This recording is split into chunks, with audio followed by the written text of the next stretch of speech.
Bonsoir Madame, Monsieur, merci de nous rejoindre sur Canal Algérie. Émission consacrée ce soir évidemment à l'annonce du remaniement ministériel opéré aujourd'hui par le chef de l'État. Après démission de Nadel Albaoui, reconduit à son poste de Premier ministre par le Président de la République. Plusieurs nouveautés sont visibles dans la nouvelle mouture ministérielle avec des changements et des permutations sur plusieurs portefeuilles. Il s'agit pour certains secteurs d'insuffler une nouvelle dynamique dans la gestion nationale, la recherche de plus d'efficacité et d'une meilleure exécution du programme de développement économique et social.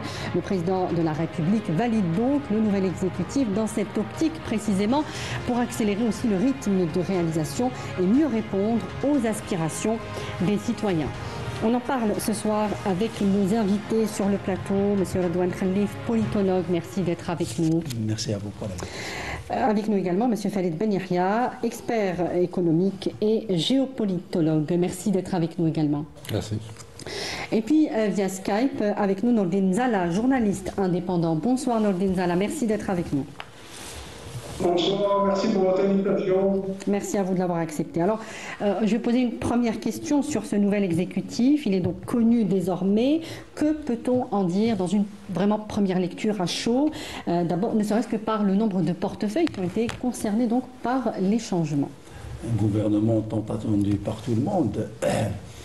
Après que le président Al-Majid Tebboune, le président de la République, entame son deuxième mandat, à peu près 2 mois, et donc c'est le top départ basé sur un choix entre partir sur un nouveau gouvernement avec un nouveau Premier ministre ou faire un remaniement, des retouches, des rectifications sur le gouvernement existant pour être dans la continuité, l'efficacité, une stabilité beaucoup plus économico-sociale. C'est le choix de la stabilité selon vous? Oui, pas certainement, parce que le fer de lance du président de la République, c'était en 2022, c'était une stratégie de relance économique multisectorielle, basée sur la production, basée sur la création d'emplois, la stabilité sociale, l'export, être une variable indéfectible dans l'équation géoéconomique, et quand on dit géoéconomique aujourd'hui, elle est géopolitique. Monsieur Ben Yahia, votre sentiment, je vais vous poser cette question à vous tous pour justement avoir votre sentiment sur ce remaniement. Donc. La première des choses, donc, je vois que le gouvernement, parce qu'il a été, enfin, les portefeuilles les plus importants ont été reconduits par le président de la République. Donc il n'y a pas eu de changement, à part la nomination de M. Saïd Chengriha en tant que ministre délégué auprès du ministère de la Défense, donc en tant que chef général de corps. Il est actuellement chef d'état-major et en même temps ministre délégué à la Défense, à l'instar de feu Gnezia, général Gnezia et feu Guetsal. Donc c'est la même chose. Et toujours le ministère de la Défense, c'est le président de la République. Donc c'est la continuité, parce qu'on a eu 2 ministères. Le ministère de la Défense à l'époque, c'était feu Rouli Koumedine, puis Khalzar et voilà. Il y a d'autres ministères aussi. Voilà, il y a d'autres ministres qui ont été changés, donc quelques-uns, donc pas des portefeuilles, je dirais, les plus importants, parce que l'intérieur c'est toujours M. Attaf, M. Arqab est devenu ministre d'État, donc. On va détailler, mais c'est sur un sentiment général, donc. M. Khalif parlait de continuité, de remaniement. Non, c'est ça, c'est la continuité, c'est-à-dire nous, parce que premièrement, le président de la République, après son deuxième mandat, parce que tout le monde attendait qu'il y ait un changement donc profond, c'est-à-dire un nouveau gouvernement avec d'autres personnes et tout. Mais on voit que le président de la République a choisi la continuité. Donc c'est ça ce qu'il a choisi, la continuité. Peut-être que d'ici, on va voir d'ici 3 mois, 6 mois, le gouvernement avec le nouveau programme, etc. Est-ce qu'il va continuer ou est-ce qu'il va changer encore d'autres personnes? Ça, on ne sait pas. Mais pour lui, il y a une vision de stabilité. Deuxièmement, la continuité. Et troisième point, tracer de nouveaux objectifs pour l'avenir. On va y arriver justement. Nordine Zala, à propos de cette nouvelle mouture ministérielle. Et on va entrer aussi dans les nouveautés avec 2 ministres d'État qui font leur entrée donc dans le gouvernement. Ministre d'État pour le ministre des Affaires étrangères, ministre aussi de l'Énergie. Je crois bien que c'est une première, Nordine Zala. Vous m'excusez, j'ai un petit problème technique. Vous nous entendez? Est-ce que vous nous recevez? Vous m'entendez bien? Oui, on vous entend parfaitement. Je vous entends très mal. Est-ce que je répète ma question? Donc, à propos, Oui, s'il vous plaît. à propos donc de votre sentiment sur cette nouvelle mouture, ce remaniement ministériel, et puis l'entrée dans le gouvernement de deux ministres d'État, pour le ministre des Affaires étrangères et pour le ministre de l'Énergie. Ouais, je suis un peu désolé, j'espère que vous m'entendez mieux que je ne vous entends. Oui, on vous moi, entend. Sinon, personnellement. on va rectifier. On va rectifier avant de vous reprendre dans le Denzala. Ouais. Aujourd'hui, je suis désolé, j'ai un petit problème technique. J'ai entendu une partie de votre question. Merci, Est-ce que vous m'entendez merci bien? Nordin. Merci, on revient à vous.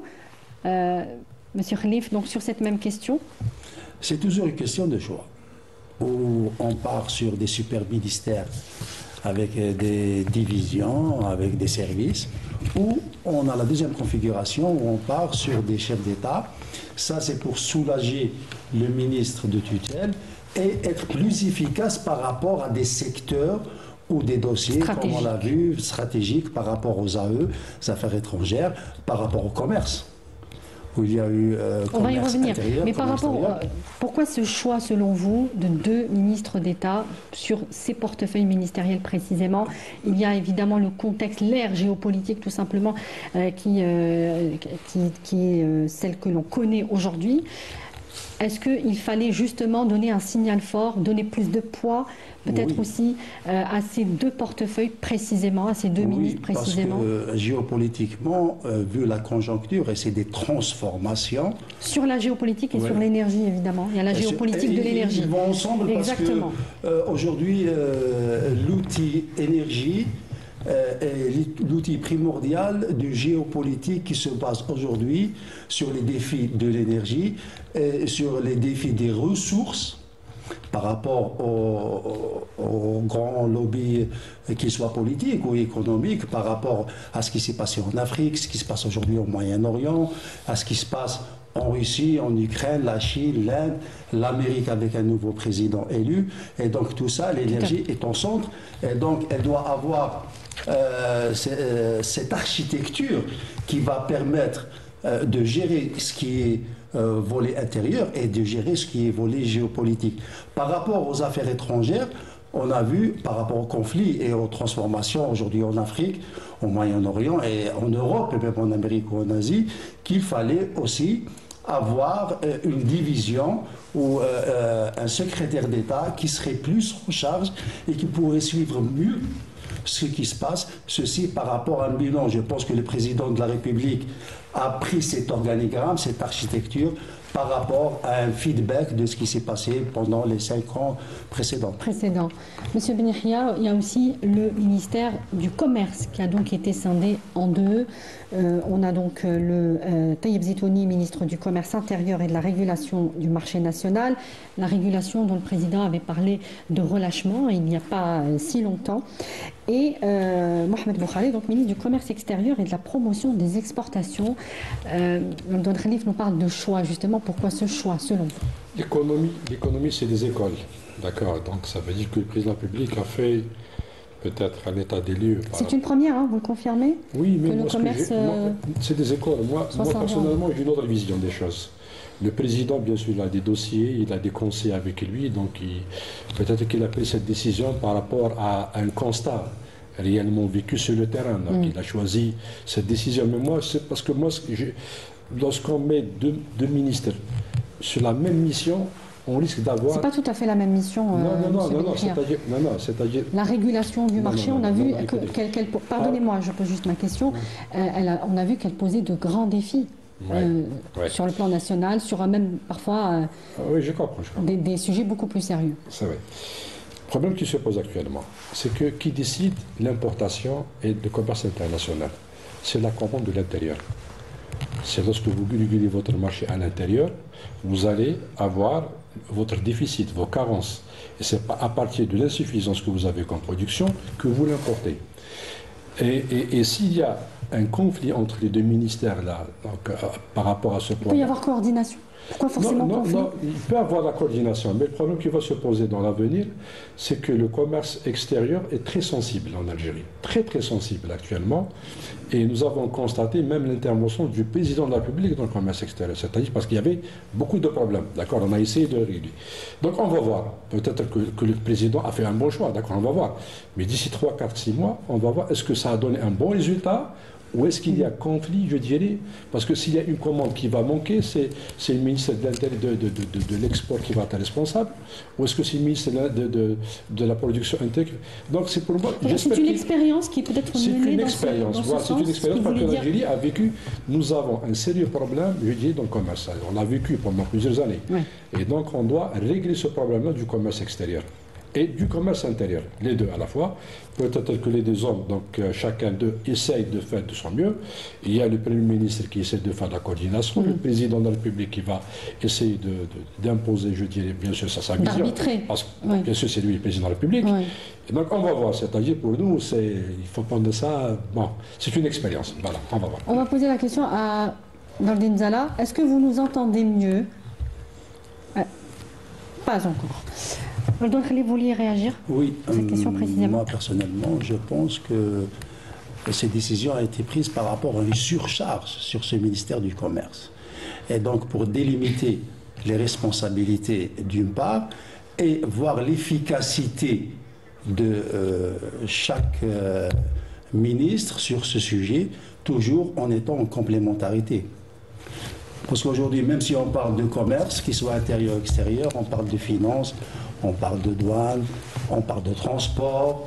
Donc c'est lié, la coordination s'impose aujourd'hui, je dirais plus que la symbiose interministérielle s'impose aujourd'hui pour le bon déroulement de la vie quotidienne. Justement, la mécanique pourrait être mieux huilée, si on peut dire ça, au niveau de ce département sensible, hein, comme le dit M. En utilisant la numérisation à grande échelle. Oui, évidemment, ça c'est une première condition, mais oui, ça s'appliquerait à tous les secteurs. Mais le fait de scinder justement ce ministère avec des charges aussi importantes de travail peut huiler la mécanique, c'est ce que j'ai envie de dire. Parce que le volet économico-social est en majeure partie impacté par le ministère du Commerce, comme le ministère de l'Industrie, comme le ministère de l'Agriculture, mais le régulateur par rapport au marché reste le ministère du Commerce. Alors, le ministère, M. Ben Yahia, l'industrie pharmaceutique, tout simplement, s'est vu attribuer un ministère délégué, étant un segment essentiel, on le sait, pour la diversification, notamment des exportations. Quels sont les défis, selon vous, à relever aujourd'hui dans ce secteur précisément? Oui, il y a beaucoup de... C'est-à-dire que le président de la République a posé une fois une question, pourquoi il donne beaucoup de moyens, par exemple, à l'entreprise Saïdal et à la production nationale. Parce qu'il a dit, demain, si nous aurons un problème, une situation délicate, entre parenthèses, un embargo, une situation géopolitique un peu complexe, donc c'est les entreprises publiques et le producteur national qui va rester en Algérie. Oui. Donc, donner cette... Parce que l'industrie, nous avons besoin de développer l'industrie pharmaceutique, parce qu'on dépend beaucoup plus de certains laboratoires étrangers. Et ce ministère-là, bien sûr, il doit travailler avec le ministère de l'Industrie, parce que le ministère, c'est un ministère délégué, donc il doit travailler en étroite collaboration. Auprès, hein, tout simplement, il est ministère délégué auprès du ministère de l'Industrie. Et peut-être c'est d'avoir une nouvelle vision sur l'architecture, je dirais, pharmaceutique en Algérie, c'est-à-dire quels sont nos besoins, quelles sont les pathologies qui nous menacent, quel est le développement mondial à travers ces médicaments, comment diminuer la facture des médicaments, d'accord, comment avoir le savoir-faire pour développer, est-ce qu'on doit créer des incubateurs, des accélérateurs, est-ce qu'on va développer, etc. Donc tout ça, ça rentre dans une politique globale de la santé en Algérie. Et bien sûr, le ministère va jouer, je dirais, avec le ministère de l'Industrie, cette vision. Peut-être qu'on va revenir, comme le Vietnam et la Chine actuellement, ils reviennent vers la médecine traditionnelle, d'accord, traditionnelle. Et je pense que le groupe Saïdal a réfléchi en ce sens-là de créer cette médecine traditionnelle à l'instar de la Chine, etc. Donc il y a toute une vision qui est complexe par rapport à ce qui se passe dans le monde, d'accord. Il faut faire du benchmark. Oui. Voilà, donc ça c'est... Nous ne sommes pas isolés, justement. Voilà, nous ne sommes pas isolés. fermé à ce qui se passe c'est vrai, normalement. donc ce ministère-là, peut-être qu'il y a beaucoup d'intérêts. Donc il y a des laboratoires étrangers qui sont très importants, il y a des finances qui sont très importantes, il y a le patient algérien, on ne doit pas jouer avec le manque de médicaments, etc. Donc apporter des réponses à ces problématiques aussi. Voilà, donc il va essayer, je dirais, c'est un ministère qui va assister le ministère de l'Industrie, d'accord. Donc, parce qu'il y a beaucoup de problèmes. Oui. Et je pense qu'on peut s'en sortir. Parce que dans un moment, je dirais, tranquille, on peut avoir un ministère de l'Industrie, etc. Et l'industrie pharmaceutique se trouve dedans. Mais maintenant, je pense qu'il y a une nouvelle vision du président, c'est-à-dire d'avoir, je dirais, pas la sécurité ou la souveraineté médicinale en Algérie. C'est-à-dire qu'on doit avoir la souveraineté agricole, c'est-à-dire produire 100% ce qu'on mange. Et en même temps, est-ce qu'on peut produire, je ne dirais pas 100% parce que c'est impossible, mais si on arrive à produire 70, 80, 85% de ce qu'on consomme, ça veut dire que nous sommes arrivés avec une bonne qualité. C'est l'objectif recherché, justement. Bien sûr, bien sûr. On va rester avec Nordine Zala, qui serait avec nous cette fois-ci. Nordine, est-ce que vous nous entendez cette fois? Oui, bonsoir, excusez-moi, je suis désolé pour cette planification. Alors, juste par rapport, on va reprendre avec vous, par rapport aux premières questions, votre sentiment donc sur cette nouvelle mouture ministérielle, avec l'introduction de 2 ministres d'État pour donc l'énergie et les affaires étrangères. Il y a aussi le commerce qui a été scindé en 2. Si vous pouviez nous donner un peu votre sentiment sur ces nouveautés. Alors, écoutez, justement, je crois que d'une façon globale, c'est un remaniement, donc un nouveau gouvernement qui ressemble en réalité à un remaniement, avec cette caractéristique donc, de la gouvernance sous le magistère de notre président de la République, Abdelmadjid Tebboune, à savoir une sorte de continuité, parce qu'il est évident que pour le président de la République, le temps gouvernemental et le temps politique ne sont pas les mêmes. À savoir que le président, comme on l'a vu lorsque le précédent gouvernement Djerad I et Djerad II, s'accorde un temps d'évaluation qui correspond à la réalité de la mécanique générale des réformes, des gros dossiers de la République à gérer. Et on croit savoir qu'au niveau des conseils des ministres que le président préside, il y a cette notion de suivi, donc de corps à corps avec la réalité du terrain par rapport aux instructions qui sont données donc, lors de ces réunions ministérielles. Et je pense, selon mon humble analyse, que ce nouveau gouvernement réitère la confiance en plusieurs ministres qui ont été maintenus, ce qui ne veut pas dire que ceux qui ont été changés n'ont pas eu la confiance du président, bien entendu, mais une confiance dans la menée des dossiers, avec un objectif, celui d'aboutir aux objectifs fixés, notamment dans les secteurs de souveraineté. Et par rapport à la question sur les limites d'État, il est évident que les affaires étrangères, dans le contexte de difficultés géopolitiques diverses qui se posent à notre pays par rapport aux chamboulements, aux ingérences, aux défis qu'ont nos pays voisins, et desquels nous entretenons des relations étroites, malgré parfois certains malentendus, certaines crises qui se gèrent, évidemment, pas nouvelles. Pour la géopolitique et les affaires étrangères, vous avez vu que le ministre des Affaires étrangères a été renforcé dans sa mission par le ministre délégué. Pareil, c'est le même topo pour le ministre de l'énergie et des mines, M. Alpab, qui a aussi été promu au rang de ministre d'État. Vous savez que M. Alpab, à la tête de son département, a fait preuve de volonté, d'efficacité dans la diversification de l'économie. Vous savez aussi que en matière d'énergie renouvelable, les défis sont grands. On nous a souvent reproché de ne pas être passé assez vite à l'énergie, l'énergie solaire. Et vous voyez que le département de M. Alpab a fait d'énormes avancées avec des qualités, puisque certains projets étaient quand même aventureux par le passé. Donc vous avez aussi 2 ministères délégués, pas des ministères délégués, mais des secrétaires d'État. On va y revenir. On va y revenir dans le Denzala, on va justement les détailler avec vous aussi. Monsieur Khalif Yassine El Mehdi Walid devient ministre de l'enseignement, de la formation professionnelle après avoir occupé le poste donc de ministre des startups et de l'économie de la connaissance. Est-ce que ce serait une sorte de nouvelle orientation pour ce département précisément vers l'économie de la connaissance, la technologie? Pour mieux intégrer la touche des startups sur la formation professionnelle, qui est resté un peu sur des métiers, on ne va pas dire classiques, qui sont toujours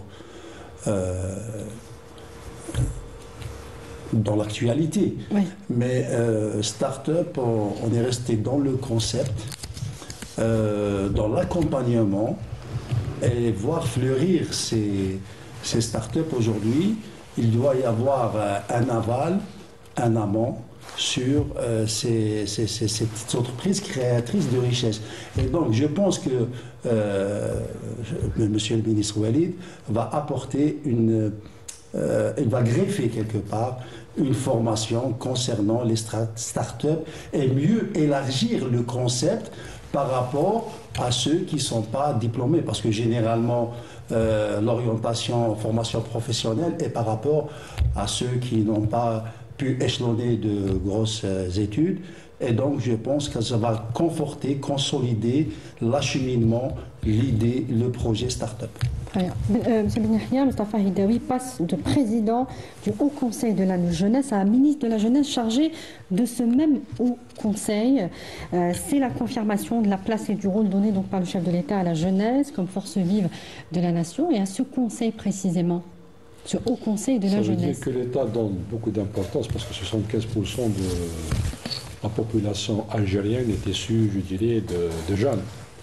Et donc, il faut qu'il y ait cette orientation, je dirais, vers l'avenir. Donc, ça veut dire qu'il faut qu'il y ait aussi un contrôle de la jeunesse parce qu'il y a beaucoup de réseaux sociaux qui peuvent influer négativement donc, cette jeunesse. Donc, on essaie par ces moyens-là d'avoir une nouvelle politique, une nouvelle stratégie. Comment avoir notre jeunesse dans le bon sens pour qu'elle ne soit pas influée par les télévisions. Plus orienter la jeunesse. C'est ça, orienter parce qu'il y a quand même, il faut combattre les psychotropes, il faut combattre la drogue, il faut combattre la violence au niveau des stades, etc. Donc il y a pas mal de choses qu'il faut contrôler et orienter cette jeunesse-là vers d'autres choses parce que si on trouve notre jeunesse des années 70, elle avait peut-être un autre objectif, donc c'est-à-dire c'était un peu la culture de la gauche, c'était des déplacements vers les pays de l'Est, etc. Donc une jeunesse qui était, je dirais, engagée. Et notre jeunesse actuellement, elle n'est pas engagée à 100%. Il y a une partie qui est engagée, mais l'autre, elle n'est pas engagée. Il y a beaucoup de gens qui réfléchissent de partir à l'étranger, etc. Et donc, sur le Conseil de la jeunesse, cette politique, je pense qu'elle va être encadrée, y compris par peut-être des conseils de la présidence de la République, d'orienter notre jeunesse vers, je dirais, une nouvelle politique, une nouvelle stratégie.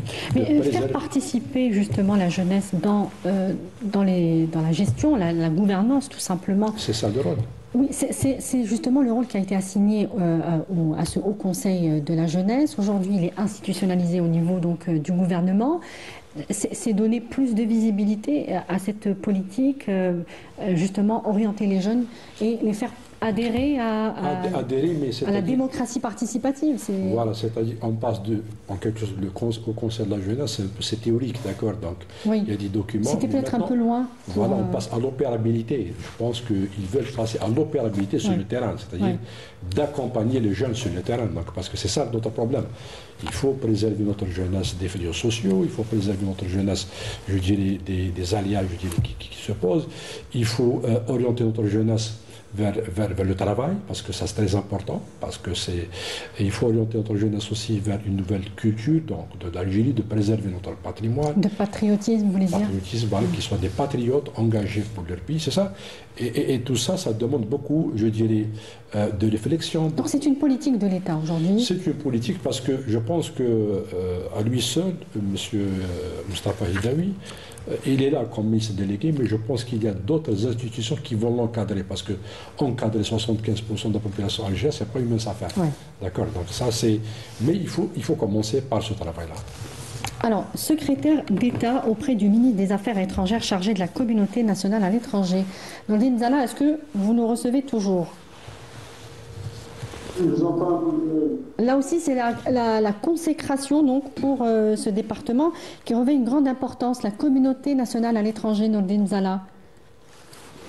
Oui, on a vu lors des dernières élections présidentielles, j'ai eu l'honneur d'en témoigner sur votre plateau. Effectivement, depuis le début de la normalisation du 19 pays, la communauté nationale s'est évoluée dans sa participation à l'éducation nationale, notamment en matière d'investissement, de plus-value pour l'économie nationale et l'environnement. C'est par d'énormes chantiers. Et je crois que cette nomination d'un ministre délégué à l'éducation nationale va aider le ministre d'État, donc à accomplir à relever ce défi d'une participation effective, qui ne va pas se limiter aux mots de déclaration cette fois-ci, en impliquant la communauté, donc la diaspora, comme on l'appelle, algérienne, dans des projets concrets. Donc, moi, je suis témoin qu'au niveau des représentations consulaires, il y a un engouement. Il y a énormément de ressortissants, donc de compatriotes qui viennent s'informer des différentes opportunités qu'ils pourraient saisir pour participer donc, à l'essor économique du pays. C'est réel et je crois que ça ne fait que commencer. Don Khalif, sur la communauté nationale à l'étranger, on sait à quel point... Vous m'entendez toujours ? Oui, on vous entend. Oui, la jeunesse dont vous parliez à l'instant, elle est partie intégrante de cette communauté algérienne établie à l'étranger et donc ça reste le cœur même du projet, d'une partie du projet que porte l'État en tant qu'État-nation par rapport à cette jeunesse, à cette communauté qui vit sur d'autres terres, dans d'autres pays, mais l'ancrage reste toujours ici en Algérie. Ils portent cette Algérie dans leur cœur, dans leurs convictions, avec son histoire, son présent, son futur. Et donc l'État renforce les passerelles et s'approfondit sur ce dossier avec la création du poste de secrétaire d'État chargé de la communauté algérienne à l'étranger pour qu'on l'intègre pas seulement socialement, mais beaucoup plus économiquement. C'est nos meilleurs ambassadeurs à l'étranger, c'est nos premiers ambassadeurs, c'est notre premier pare-feu, nos premiers défenseurs, et donc on doit même les protéger de telle ou telle pression pour qu'ils ne soient pas une carte de pression par rapport au régime algérien, par rapport à ce qui se passe aujourd'hui, de changement de politique, que ce soit dans des pays voisins outre-mer ou d'autres régimes qui s'installent aujourd'hui et qui pourraient prendre notre jeunesse en globalité comme cible pour déstabiliser où que ce soit l'Algérie, où que ce soit les fondements de notre mère patrie. C'est déjà un peu le cas d'ailleurs, le ciblage de la jeunesse.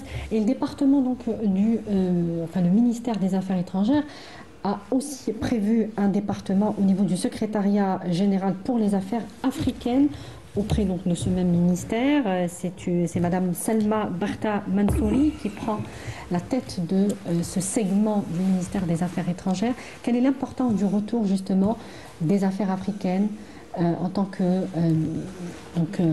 département justement à consacrer, peut-être par rapport à la géopolitique actuelle, et qu'il fallait justement lancer un signal fort en direction peut-être de nos partenaires africains? Il ne faut pas omettre qu'en Afrique, nous avons 49 États africains. Et l'Union africaine a, je dirais, géré des dossiers très complexes pendant des années. Donc il y a le conflit, je dirais, au niveau du Soudan, donc, qui est très important, le conflit en Libye, les putsch qui ont été faits au niveau du Mali, la situation au Burkina Faso, le Niger. Les groupes terroristes de Boko Haram. L'Afrique va mal, ça c'est Voilà, c'est-à-dire qu'il y a... Non, il y a d'autres pays qui vont bien. Oui, évidemment. L'Éthiopie, la Kenya, le Rwanda, ça va. Mais ce sont de grands pays qui sont voilà, donc, dans une situation complexe. Et dans cette situation-là, je pense que l'Algérie s'oriente vers l'Afrique parce que nous avons notre position vers l'Afrique. Il y a 3 pays, je dirais, qui sont pivots. Ça, c'est le rapport américain qui le dit, c'est pas moi, c'est l'Algérie, le Nigeria, l'Afrique du Sud, qui sont les pivots, je dirais, décideurs de l'Afrique.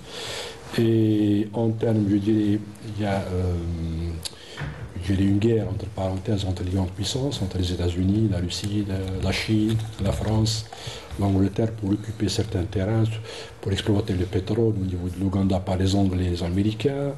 Il y a les Russes qui sont au niveau, de la Libye ou aussi du Mali. Il y a les Français qui veulent avoir toujours leur part au niveau du Sénégal, la Guinée, etc. Donc cette situation-là pousse l'Algérie à jouer son jeu politique et diplomatique, parce que nous avons le capital expérience, nous sommes un pays révolutionnaire, c'est toute l'Afrique. Nous avons l'aura donc des pays africains, et l'Algérie a un poids très très important en Afrique, parce que tout le monde connaît la position de l'Afrique, de l'Algérie. Il ne faut pas mettre Amilcar Cabral, parce qu'il a dit que la Mecque des révolutionnaires c'est l'Algérie. Et c'est vrai, même Nelson Mandela est venu durant la révolution algérienne pour faire, je dirais, son stage militaire en Algérie. Donc cette aura, on a besoin d'une personne qui va essayer, parce que M.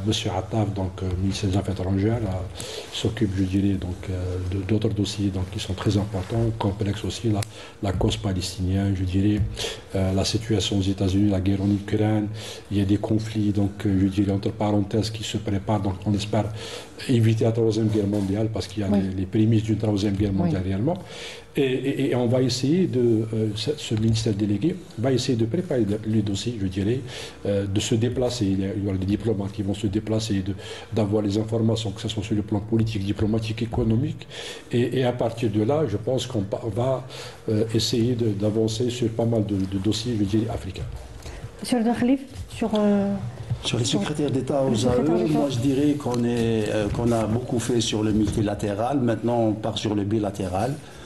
En parlant d'Afrique, Mali, Niger.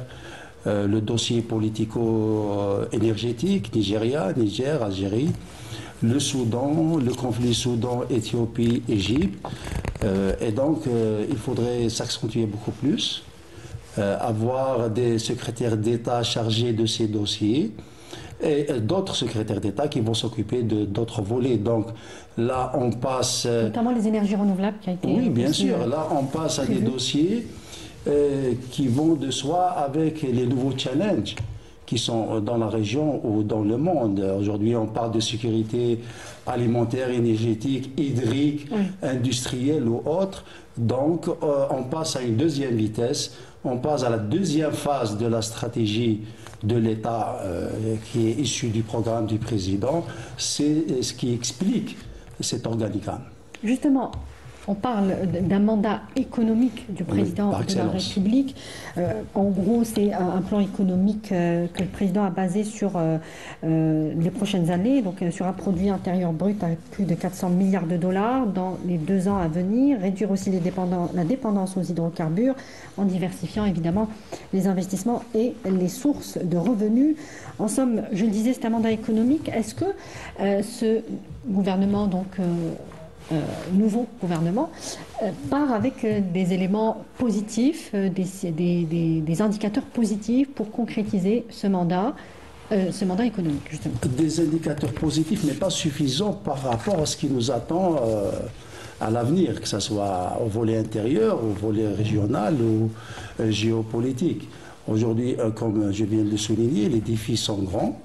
Et ne dépendent pas seulement de nous-mêmes, nous ne sommes pas seuls sur Terre, nous sommes dans un point géographique qui est stratégique, politiquement, économiquement, mais sécuritairement, nous sommes une cible constante, que ce soit par nos voisins ou par des pays hostiles lointains qui cachent bien leur jeu, aujourd'hui qui utilisent tout outil qui semble à une guerre économique, à une guerre de réseaux sociaux, une guerre d'idéologie, de désorientation, de déstabilisation de la société algérienne en général et de notre jeunesse en particulier. Donc les défis sont grands, ils sont entrelacés et donc je pense avec plus d'assiduité, plus de contrôle, plus d'efficacité, plus de précision, l'Algérie arrivera à relever ces défis.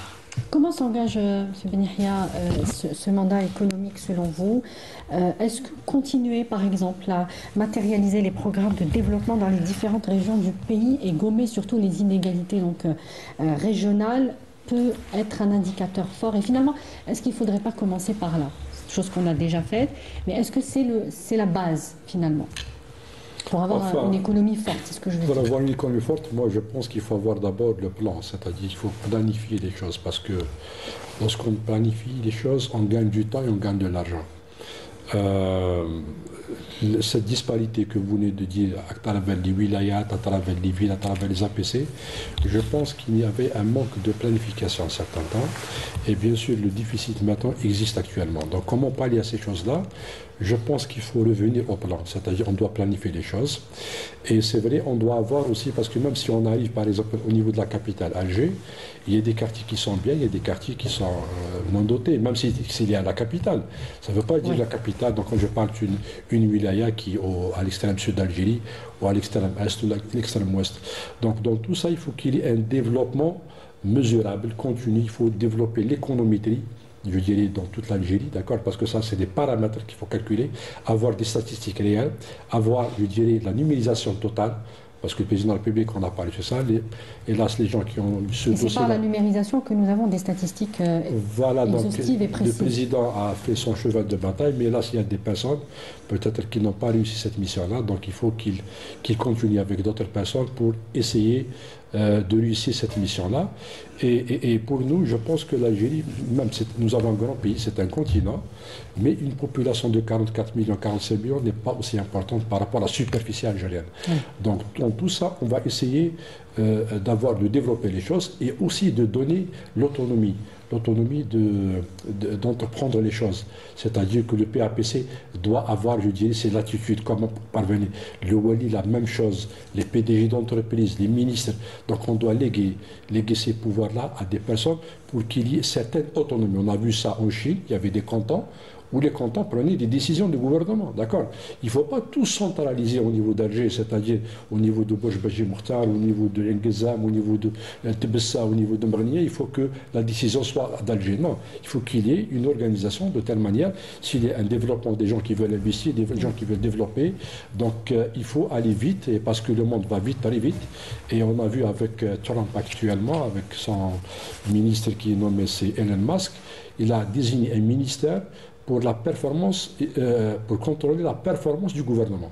Ça veut dire qu'il veut contrôler la bureaucratie, combattre les États-Unis qui sont anglo-saxons et qui n'ont pas de bureaucratie comme la France. Quelle sorte de contrat de performance établi au préalable? Ce n'est pas un contrat de performance uniquement, mais c'est une vision des choses de combattre la bureaucratie. Parce qu'il y a des lois qui bloquent d'autres lois, oui, d'accord. Donc il faut avoir cet esprit d'analyse. Les Français actuellement, ils ne sont pas contents de leur politique parce que l'administration française, on a hérité l'administration en Algérie. Donc il faut avoir une nouvelle vision comme les pays anglo-saxons, les pays du Golfe. Pourquoi ils ont réussi? Parce qu'ils ont choisi le modèle, je dirais, asiatique et le modèle américain, le modèle anglais, d'accord. Donc pour nous, il faut, parce que la bureaucratie essaie de stopper les choses. C'est pour ça qu'il faut, je dirais, donner l'autonomie, bien sûr mettre les compétences qu'il faut. Il faut contrôler. Au niveau central, je dois contrôler les choses, d'accord. Je ne laisse pas les choses partir comme ça. Mais il faut donner de l'attitude au maximum, que ce soit financière, décisionnelle, etc., pour que les choses avancent vite. D'accord, parce qu'on a perdu beaucoup de temps, il y a des conflits mondiaux, il y a des menaces, notre population, donc il y a le pétrole, et actuellement on voit aussi que le prix du pétrole risque d'être revu à la baisse, parce que les Américains veulent contrôler, je dirais, leur taux de croissance, veulent contrôler aussi pas mal de paramètres économiques. Le prix, tout simplement. Voilà, donc ils veulent avoir, je dirais, un pouvoir d'achat américain fort, d'accord. L'inflation doit être stoppée ou diminuée, et pour stopper l'inflation, il faut que les prix du pétrole diminuent.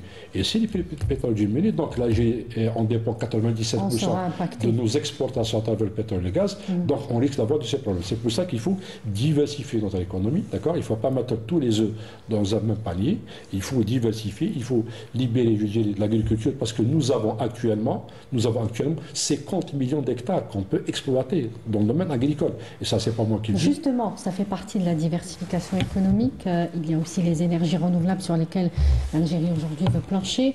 Et il y a le secteur minier notamment, c'est la diversification économique à travers les mines. On a vu avec le lancement récemment de la mine de phosphate dans la région de Bled el-Hadba, située à l'extrême sud de la wilaya de Tebessa. Que représente aujourd'hui ce secteur? Je poserai la question à vous, voilà, monsieur. C'est-à-dire que nous avons, c'est vrai que nous avons beaucoup de mines. Il y a le Rajbilat qui est lancé, mais Rajbilat, combien il va nous apporter, donc même avec 10-15 millions de tonnes, 30 millions, c'est 3 milliards, maximum 3,5 milliards de dollars. D'accord. Donc le pétrole nous amène 50 à 60 milliards de dollars. Donc s'il y a le prix. Mais s'il y a plusieurs mines justement qui sont exploitées en Non, ce n'est pas les mines, c'est l'industrie. C'est-à-dire si je vais mettre des matrices industrielles, lorsque j'ai ma matière première que je vais développer en plusieurs matières qui sont dédiées à l'industrie spatiale, aéronautique, industrie automobile, industrie navale, etc. C'est ça la valeur ajoutée. C'est la vraie valeur ajoutée. Donc même pour le phosphate, il faut que je transforme. Il ne faut pas vendre la matière première telle qu'elle est. Il faut l'ambition, c'est d'aller vers les fertilisants. Voilà, les fertilisants, etc. Justement. Même pour les pétroles, moi j'aimerais bien que je n'exporte pas un seul baril brut. C'est-à-dire que j'ai des raffineries, les produits, etc. Tout est maté et les gens de Sonatrach qu'on a ça. Donc on peut avoir notre production et ça nous ramène une valeur ajoutée très importante qu'on peut atteindre les 400 milliards de dollars donc de PIB. Oui. Monsieur Khalid, sur le secteur minier et puis aussi les autres secteurs qui attendent peut-être des réformes structurelles. Peut-être ce sont plus les services, les secteurs de services publics, la santé, l'éducation, oui, le transport. Tout à fait d'accord. Quand on dit réforme, qu'on associe à une stratégie globale, une stratégie d'État, une stratégie du président de la République, cette stratégie a plusieurs objectifs. Pour qu'on soit clair, dans un espace-temps qui est très serré par rapport à une conjoncture, comme on a dit, géopolitique, géoéconomique en pleine transformation brutale. Et donc ces objectifs, qui sont tous aussi importants, qu'ils soient économiques ou sociaux ou autres, des fois se chevauchent. Des fois, il y a un objectif qui est au détriment de l'autre. Mais à mettre toutes les bonnes volontés, qu'elles soient politiques ou humaines, et les bonnes stratégies, c'est la réalité qui impose les règles, qui nous impose de mettre en priorité un objectif par rapport à un autre. Et des fois, même en étant chef d'État, on prend des décisions qui sont amères, mais qui sont bénéfiques par rapport à l'urgence ou par rapport à la projection. Comme dirait Margaret Thatcher, le médicament est amer, mais il est bénéfique. Oui. Et donc, par rapport à ces secteurs qui ont besoin de réformes et qui sont des secteurs de services publics, mais qui peuvent être aussi des leviers, et des leviers pour l'économie et des ressources financières aussi pour l'État. Ne plus les considérer tout simplement comme des services publics, tissu économique public, tissu économique privé, et de là, c'est le citoyen, l'Algérien qui doit s'impliquer dans cette stratégie et les institutions de l'État, que ce soit les collectivités ou les ministères, doivent fédérer toutes ces énergies, les canaliser à utiliser selon chaque capacité, chaque lieu géographique, chaque dominance, pour faire réussir cette stratégie globale. Cette stratégie globale économique, réformatrice, sociale et économique, n'est pas sur la responsabilité à la charge de l'État seulement. Parce que l'État, elle met les moyens, elle met les facilités, elle combat la bureaucratie, elle accompagne. Mais le citoyen qui soit incorporé dans un secteur économique, industriel, touristique, agricole ou autre, c'est lui le facteur dynamique, créateur de richesse, tel qu'il soit patron, ouvrier, étudiant, issu de formation professionnelle, ou même le petit commerçant du coin. Donc, cette Algérie prospère, moderne, est la responsabilité de tout le monde. Nordine Zala, sur justement ce mandat économique, on disait il y a plusieurs secteurs qui peuvent apporter leur contribution à la diversification économique. Le secteur minier, on l'a cité, mais pas que. Le secteur de l'industrie pharmaceutique. Qu'est-ce que vous pouvez nous en dire justement? Quelles sont les priorités? Oui, alors je voulais revenir justement sur cette notion de diversification en faisant une remarque. C'est qu'il y a longtemps qu'on n'a pas utilisé le slogan « sortir de la rente pétrolière ». Et pourtant, il faut remarquer que pour la première fois peut-être dans l'histoire du pays, l'histoire économique du pays, nous sortons progressivement, sans le dire, sans tonitruer, sans trop en faire la publicité, nous sommes en train de sortir justement de cette rente pétrolière qui a pesé longtemps sur notre économie nationale Et donc, parmi les secteurs de diversification, il y a évidemment la valorisation des substances minérales, qui sont très nombreuses dans le pays. Et il y a aussi donc, l'accession progressive à la souveraineté donc, en matière de production de produits donc, stratégiques comme le médicament. La santé, on a vu lors de la crise du Covid-19, combien la question donc, sanitaire pouvait être très très importante pour les pays, les États souverains comme l'Algérie et le continent, parce que l'Algérie a eu un rôle moteur en la matière sur le continent africain, dans son partenariat avec des producteurs dans la Chine et la Russie. Donc pour revenir au secteur donc, à développer en priorité, il y a évidemment l'agroalimentaire. Vous avez vu les efforts qui sont donc, effectués dans le domaine donc, de la production agricole, qui reste un des départements donc, clés de la diversification et de la souveraineté économique. Il y a, on a dit, l'énergie, il y a le produit pharmaceutique, donc la santé, pas seulement le médicament, mais tout ce qui est équipement, tout ce qui est paramédical. Vous avez aussi, dans les domaines prioritaires, vous avez évidemment la recherche. Vous avez vu que dans la nouvelle loi des finances, le recherche et développement va aussi bénéficier, comme l'investissement dans les zones sud du pays, d'un abattement fiscal important. Oui. Pourquoi? Parce qu'effectivement, dans l'optique de ce qu'on appelle les startups, ce qu'on appelle toujours les startups qui ont été lancées donc, lors du premier mandat du président Abdelmadjid Tebboune, l'idée d'innovation, de participation active de la jeunesse et du savoir-faire, du savoir tout court algérien, a été primordiale. Pourquoi? Parce que justement, pour sortir de la rente pétrolière, il faut arrêter de vendre et d'acheter. Il faut une étape intermédiaire très très importante, qui est celle de la créativité, du génie local, pour se mettre sur le marché mondial en compétition avec des pays qui ont une avance à la fois technologique et économique en matière d'investissement sur le territoire national, mais aussi dans la région.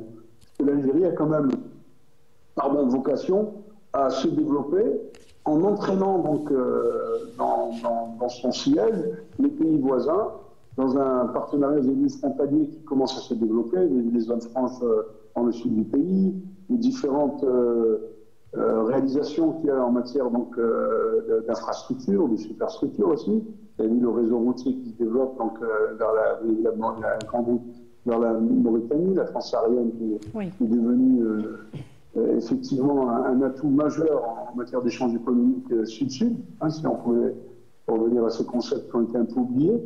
Donc les secteurs prioritaires, ce sont des secteurs de souveraineté, mais surtout, nous sommes, et nous devons en être conscients, déjà dans ce qu'on appelait à un moment donné l'après-pétrole.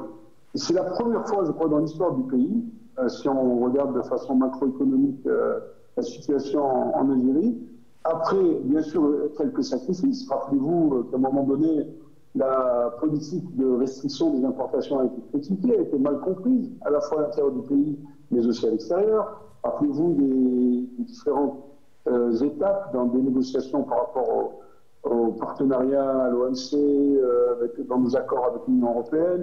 Nous avons eu quelques signes d'adversité de la part des partenaires, et même au sein du pays, chez les opérateurs économiques, d'incompréhension surtout, ce qui concerne les opérateurs, parce que la rigueur nouvelle n'avait pas été encore comprise. À savoir que l'import-import devait être remplacé par la notion de partenariat, de développement donc, de la production nationale. C'était des étapes nécessaires. Ce qu'on appelle le transfert technologique. Il y a eu à un moment donné une espèce de crise, peut-être une incompréhension de la part de nos partenaires. Il n'y en a pas beaucoup qui ont voulu jouer le jeu du transfert technologique. Il a fallu se battre, revenir sur les différents accords, et nos cahiers des charges aussi, en matière de compétition par rapport aux différents marchés et appels d'offres que nous avons lancés dans différents secteurs. Il a fallu absolument passer à la nouvelle étape, celle du du défi de l'investissement productif en Algérie et sortir de cette lourde ardoise du commerce de l'importation par rapport à la balance commerciale qui en a souffert pendant de longues années. Merci Nordine Zala. Vous nous entendez? À votre question, j'ai un peu extrapolé. Vous nous entendez? Oui. Très bien. C'était juste pour vous dire qu'on avait compris votre idée justement. Il nous reste plus beaucoup de temps. On doit passer à la dernière question. Il y a aussi les chantiers politiques. On va en citer un ce soir. Il n'y a pas que l'économie. Le chantier politique va tourner autour du projet de loi sur les partis politiques. Monsieur Benirria, c'est un projet qui sera mené selon le président de la République en concertation d'ailleurs avec les mouvances politiques en Algérie. Quelles sont justement les priorités de cette nouvelle loi? Pourquoi d'ailleurs nous devons aller vers une nouvelle loi sur les partis politiques? Bon, les partis politiques, parce qu'il faut dire qu'actuellement, la plupart des partis politiques ne jouent pas le jeu. Actuellement, on les voit une fois dans les 5 années, c'est-à-dire à chaque opportunité, je dirais, électorale, que ce soit présidentielle ou législative ou communale. Donc ils sont là. Est-ce que c'est la faute, je dirais, des partis ou est-ce que c'est la faute, je dirais, du système politique algérien? Donc c'est vrai qu'il faut qu'il y ait des partis politiques.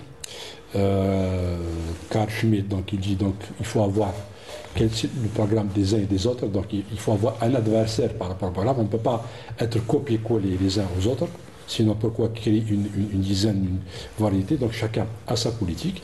Et en même temps, ce n'est pas 10 personnes, une vingtaine de personnes qui vont faire un parti. Ça veut dire qu'il y a une idée qui émerge, qu'il y a des adhérents, qu'il y a des gens. Donc c'est pour ça qu'il faut mettre, c'est à travers les idées, la construction des idées, qu'il faut créer ces partis politiques. Il faut aussi donner la liberté à l'opposition. Parce que donc cette opposition qui est très importante, Charles de Gaulle lui a dit, il y a une opposition quelque part, il m'a dit c'est mon miroir. D'accord? Donc c'est le miroir, je dirais, du politique. Si le politique n'entend pas, parce qu'il y a une différence entre la politique et le politique. Donc le politique, quel est mon programme, quelle est ma vision? Et dans tout ça, je pense qu'il faut faire des réformes sérieuses, il faut faire participer aussi les partis, parce que les partis ont beaucoup de choses à dire par rapport à certains trucs. Il faut construire des partis. On n'a pas besoin de 100 partis politiques, d'accord? Mais on a besoin de partis de qualité, d'hommes politiques de qualité, donc d'hommes d'État, parce qu'il y a l'avenir de l'Algérie qui va se jouer. Dans l'avenir, il faut préparer cette génération, ces jeunes. Donc il faut préparer. Moi, je dis une seule chose, que dans les années 50 et 40, on avait des partis politiques plus efficaces que maintenant. On avait le PPA de Massad El Haj, on avait le FLN donc, durant la Révolution, on avait l'UDMA de Farhat Abbas, on avait le Parti communiste algérien, il y avait le Ulama, donc il y avait, je dirais, une qualité d'hommes et de partis politiques, des programmes. Et actuellement, on voit qu'on n'a pas... Une élite politique, donc il y a une élite, c'est ça. Donc actuellement, il faut reconstruire ce schéma politique algérien, il faut libérer les médias, il faut laisser les gens parler, et c'est à travers les programmes, à travers, je dirais, ces conflits, je dirais, sociaux que la société se construit. Pour terminer sur cette question. Pour terminer, on ne peut pas faire le procès des partis politiques parce que les partis politiques aussi sont le fruit d'une gestion antérieure. Ils ont été manipulés, utilisés en majorité. Et donc cette déviation par rapport aux partis politiques historiques acheminant de Messal El Hadj, aujourd'hui il est temps de rectifier la chose. On ne va pas dire assainir, mais on va dire rectifier et mettre chaque parti... chaque tissu politique a sa juste valeur. Ceci doit passer par un débat, par une concertation. Le président de la République a promis aux partis politiques d'être partie intégrante de ces résolutions. Et donc on ne peut pas imaginer une Algérie à venir sans ce tissu politique, surtout se basant sur l'intégration des jeunes dans cette vie politique, vu qu'ils seront les futurs porteurs de cette Algérie nouvelle sur laquelle tout le monde travaille. Donc je pense que le tissu politique va renaître. Merci beaucoup, Aldoune Khalif. Je rappelle que vous êtes politologue. Merci d'avoir participé à cette émission. Khalid Benirria, géopolitologue, expert en économie. Merci beaucoup à vous également. Et merci à Nordine Zala qui était avec nous depuis Marseille via Skype, journaliste indépendant. Merci à vous de nous avoir suivis.